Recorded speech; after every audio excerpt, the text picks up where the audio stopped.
Section 1.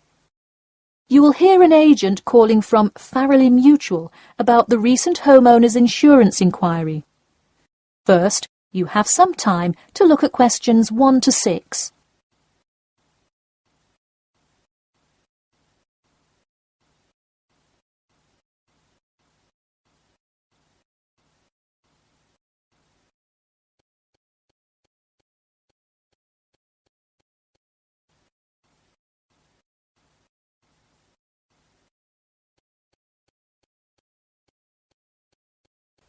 Now we shall begin.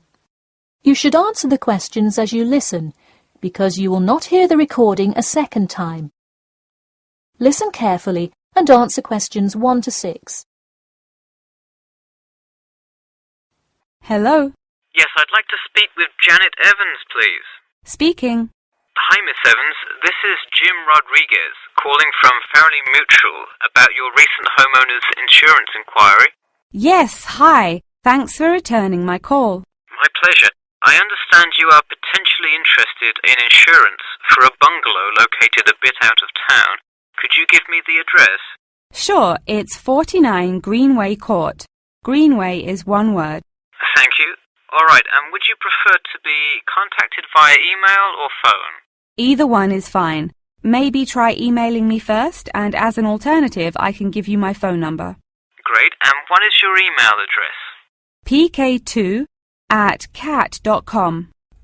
Did you say cat as in the animal? Yes, it is the acronym for the construction company I work for. I'm sure you've seen them around. Yes, I have. And could you give me your primary phone number and the best time to reach you? Sure. The number is 020-4251-9443. I am generally unable to answer my phone at work, but any time after 5:30 p.m. is fine. I will make a note of that here.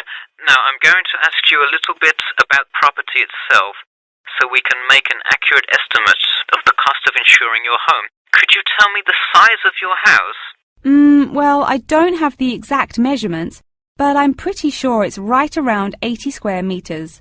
Should I measure it and call you back later? No, that's completely all right.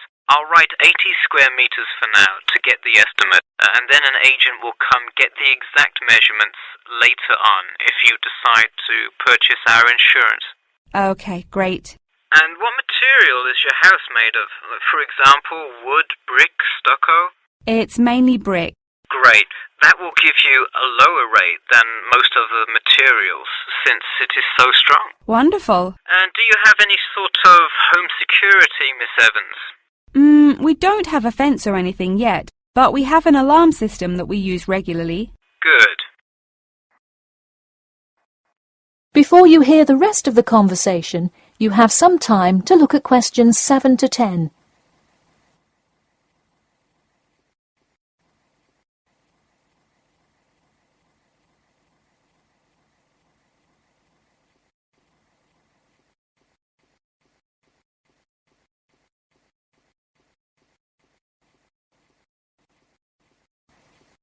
Now listen and answer questions 7 to 10. Now I'll go through a number of things we offer coverage for, and I'd like you to tell me which items you want your policy to cover. Okay. We'll start with the building itself first. Would you like us to cover incidental damage to the structure to your house? Absolutely. Splendid. And the contents inside your house? We usually cover all items with an appraised value of about £200. Would you like us to cover theft and damage beyond natural wear and tear? I will let you know that the second option here will come with a considerable increase in your rates.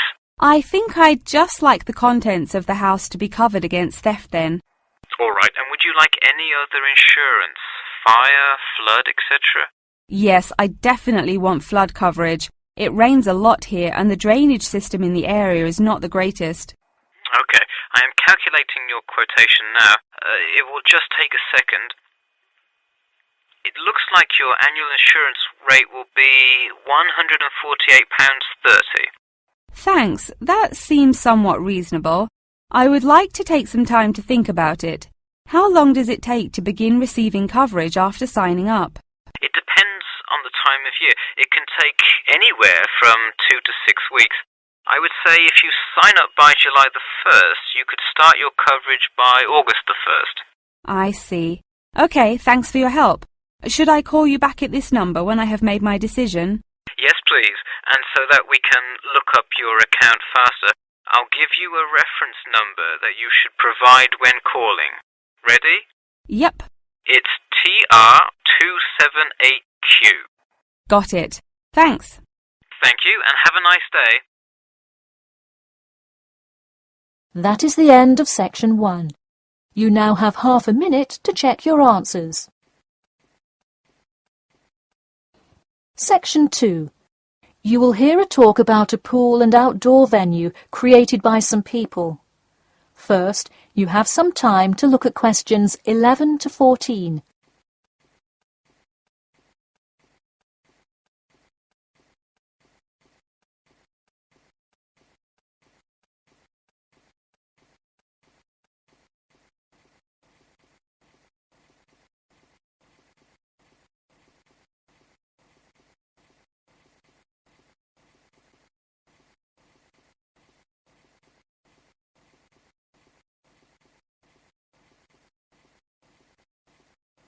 Now, listen carefully and answer questions 11 to 14.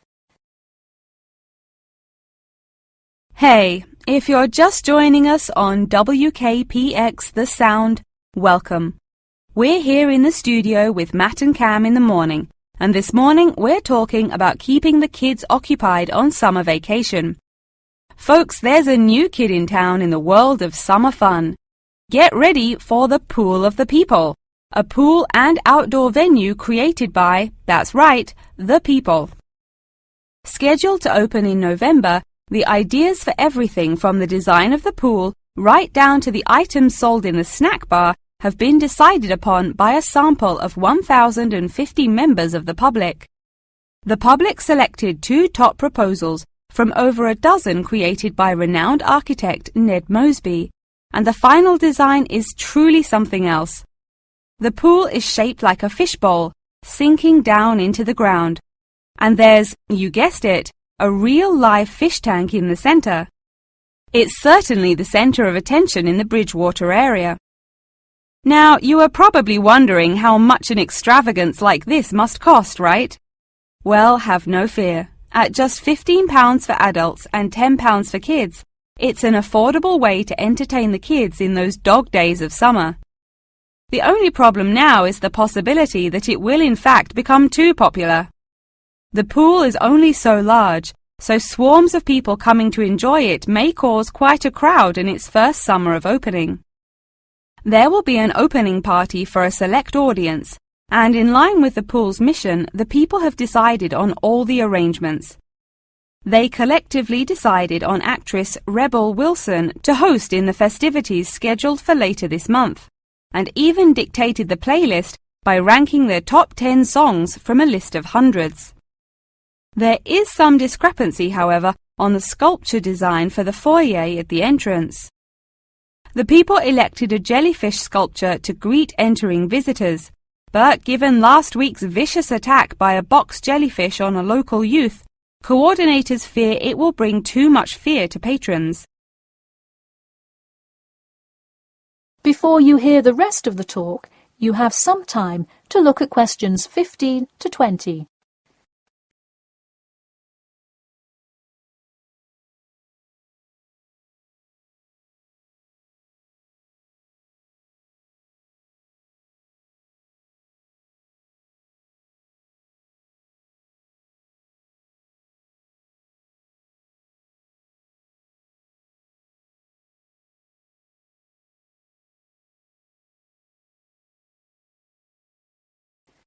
Now listen and answer questions 15 to 20. The theme of the clubhouse is set to be International Waters, with a different section representing each continent, designed by the legendary local artist Roberta Annuzzi. Representing Asia in the reception area will be a mosaic made up of prominent animals indigenous to the continent. a camel, a panda, and the Siberian white tiger, to name just a few. In the West Lounge, feel the cool, icy vibes of the Transantarctic Mountains of Antarctica. Makes you cold just thinking about it, doesn't it? Just seeing a wall with a mural of the glacial mountains is almost enough to cool you off on a December afternoon. Almost. Why not make the trip to the pool a social studies lesson at the same time? The theme in the ladies' lounge room for Africa may not be what you expected. A safari? Drum music? The Nile River? No.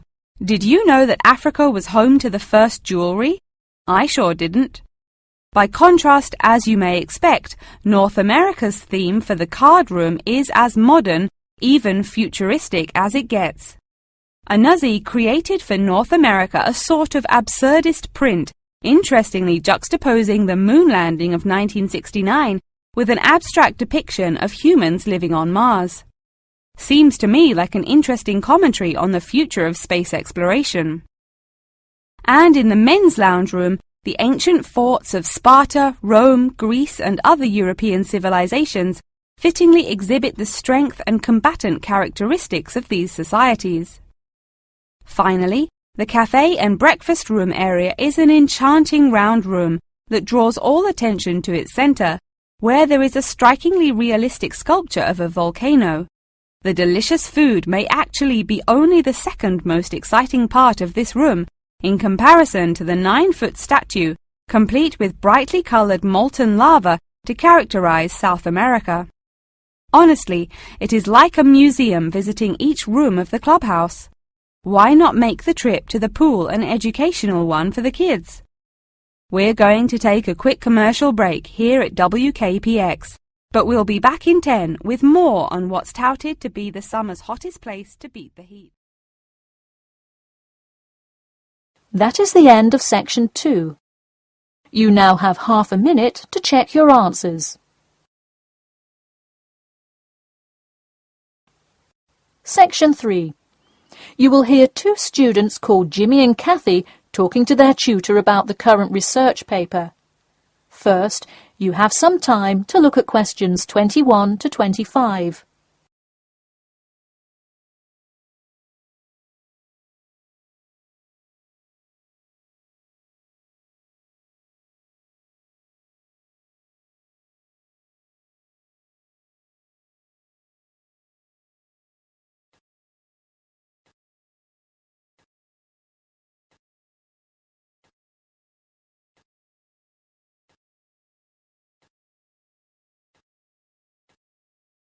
Now, listen carefully and answer questions 21 to 25. Before we start, Jimmy and Kathy, thanks for coming in today to talk about your current research paper. Well, I will also give you some suggestions for your future presentation later. That's great. OK, I've read the introductory chapter, and so far I like where you're going with your research, you two. Thanks. What did you think of the procedure section? I haven't got there yet. I'll get to that and the results and discussion section in a bit. Oh, if you haven't read the rest, are you just saying you like the introduction? No, the layout is really well done. You have each section clearly marked and have the header and footer perfectly formatted. And your title page is right on the money. A lot of students have trouble with that one. To be honest, we did refer a lot to the example we received in class. That's good to do for spacing and layout, as long as you're not also copying the information. The background information is a little sparse, though. You may want to add to it. You think so? I was more worried about whether I had enough data. You definitely need more background information. I would think about finding some more online articles or doing more research in the campus library. That's a good idea. We can go tomorrow. I find it too tough finding the subject matter in the online journal database. I also like being able to flip through the physical journal as opposed to trying to scroll down on a computer. Me too. Oh, I almost forgot. I've included all of my citations in the abstract, but could you help me with the bibliography? I should be using a bibliography, right? Not an appendix. Sure, I can help with that. Yes, for this type of scientific research paper, list all sources that you cite in the body of your paper in a bibliography. Go to the website I gave you last time to see the exact way to list each source. Okay, thanks. I'll do that. We still have a lot of things to fix up. Yeah, but there's a lot of good stuff here to work with. So enough about the paper. How is the presentation going? Well, it's all right. I'm going to go try out the new presentation software while Jimmy's working on the bibliography. Yeah, we are hoping to make an animation of an actual pump, but still have a lot to learn about how to do that. Before you hear the rest of the talk, you have some time to look at questions 26 to 30.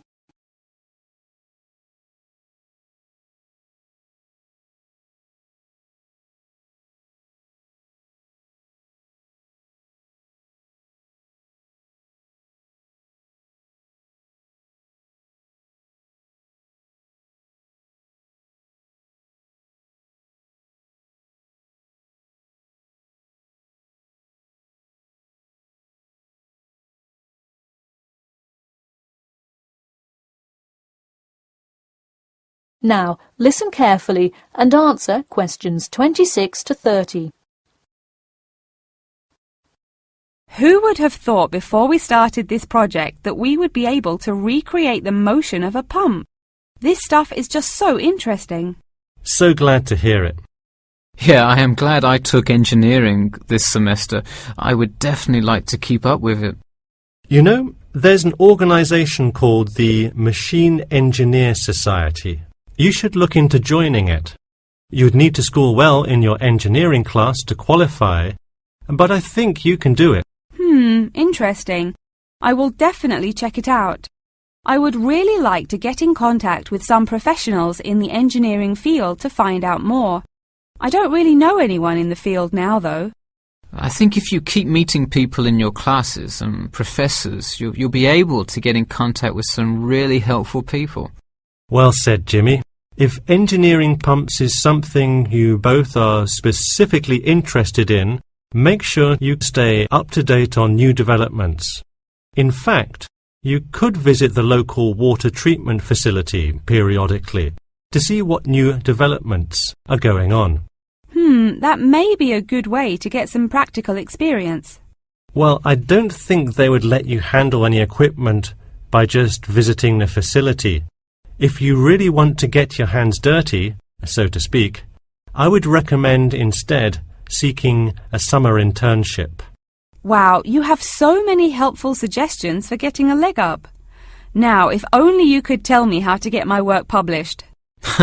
Wouldn't that be nice? Well, honestly, all you really need to do is, once you have a dissertation, present it.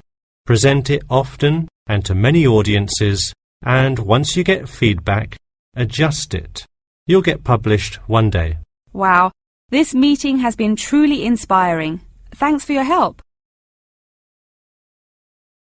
That is the end of section 3. You now have half a minute to check your answers. Section 4. You will hear a talk about amber, the formation of amber and its applications in different fields. First, you have some time to look at questions 31 to 40.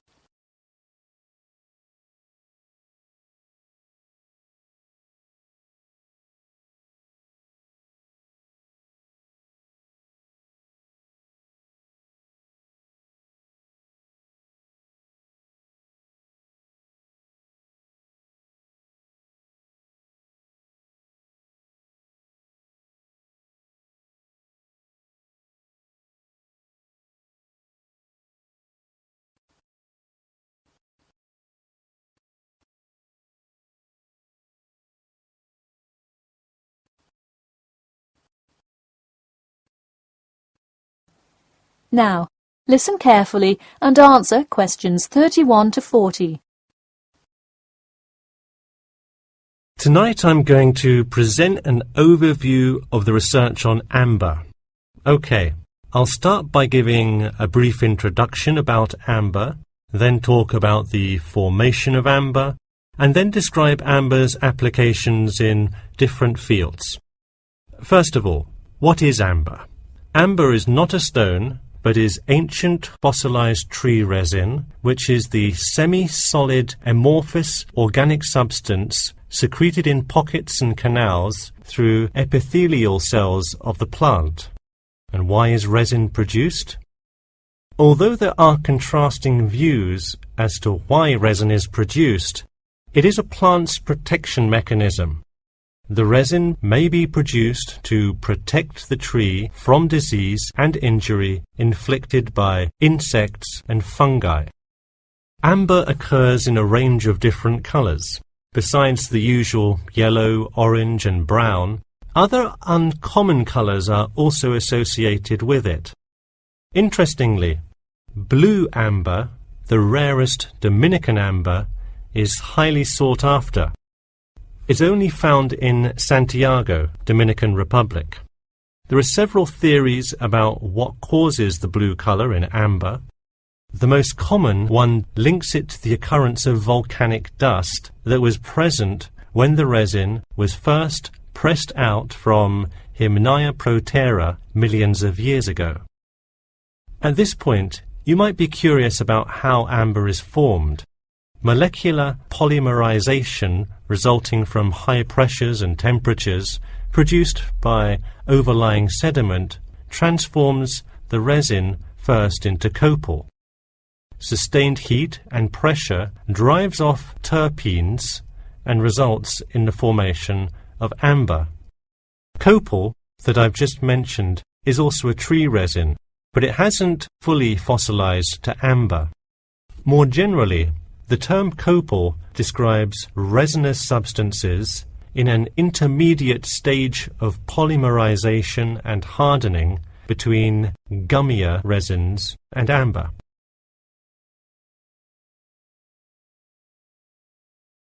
So where can we find amber? It can be found on seashores. The main producer worldwide is Russia.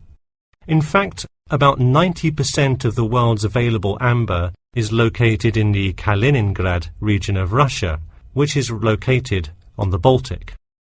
Here, the resin is washed up on the coast after being dislodged from the ocean floor by years of water and ocean currents. However, exposure to sunlight, rain, and temperate extremes tends to disintegrate resin. This also indicates that amber is not really an ideal fossil preservative for most uses. We've already learned that amber is made of tree resin. It often includes insects that were trapped within the tree many millions of years ago.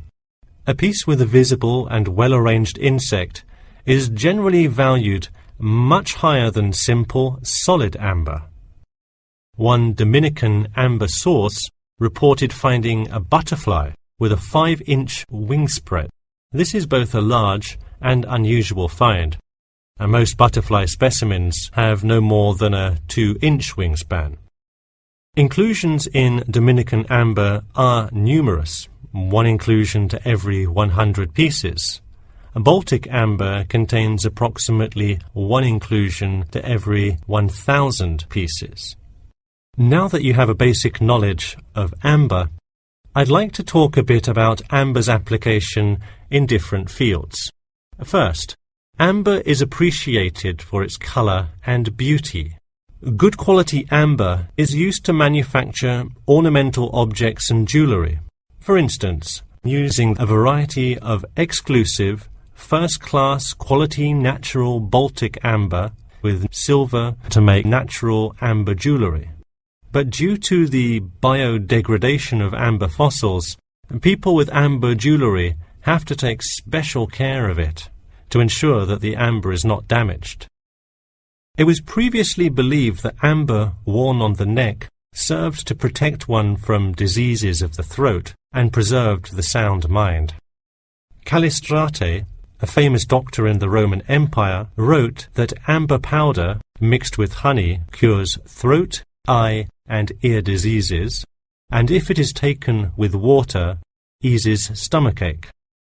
While the mystery around that use of amber has not been cleared, one thing is sure: it will help effectively to defeat small malaises.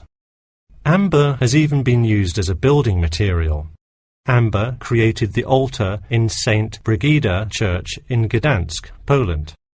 In St. Petersburg, Russia, the walls of the famous Amber Room were lined with intricate carvings and inlaid designs. This palace room is being reconstructed from photographs and can be visited at the Catherine Palace, located in the town of Tsarskoye Selo. And finally, the fourth use of amber is that... That is the end of section 4. You now have half a minute to check your answers.